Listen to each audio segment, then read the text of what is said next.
Hi, Dan Blanchard here. I'm a school teacher, coach, author, speaker. No hear, no speak. Yep, that's me. When I was real little, just a toddler, right? My parents didn't know what was wrong with me. And they thought back in those days, they used the term mentally retarded. My parents thought I was mentally retarded because I wasn't speaking like all the other kids. I was just making animal noises, kind of like pointing at things, and I couldn't speak. Well, at some point, eventually, they find out that my older brother has a hearing challenge, right? So they get his ears checked and they say, oh, he can't hear very well. He can hear a little bit, not very well. So then that led it to me. They said, well, maybe we should check the younger boy's ears. And they were like, oh, no, he can hear. He's good. He's just mentally retarded. But anyways, they got my hearing check, and it turned out that I was completely deaf. Couldn't hear a thing, nothing, right? So the experts, the doctors, they told my mom, they said, listen, we've got good news and we got bad news. Okay. The good news is we can do an operation and fully restore both of your boys' hearings. But the young one, he'll never speak.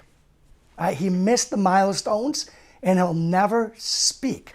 Well, my mom wouldn't tolerate that.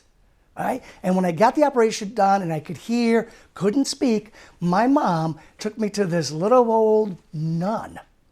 And every single week, this little old nun gave me speaking lessons. My mom and this little old nun were determined that this little boy wasn't going to fall by the wayside and fall through the cracks, that I would have a fighting chance in life and I would speak. And guess what? It worked. It worked so well that today my wife sometimes tells me that I speak too much. And my friends make jokes about how the nun was probably an Italian nun from Boston because I tend to use my hands a lot and I leave off the R's a lot when I'm talking about going to my car. All right, so it's kind of a funny thing, but it is. So now what's the lesson of this? Obviously, that was a huge adversity I had to overcome. Not being able to hear and being told by all the experts that I would never speak. And all these years later, I'm a professional speaker. So that was a huge adversity I had to overcome. But here's the other lesson from that, is that you have teammates. Whether you know it or not, no matter what your life circumstances are, no matter what you're born into, no matter what you're going through at that moment. I didn't know that nun.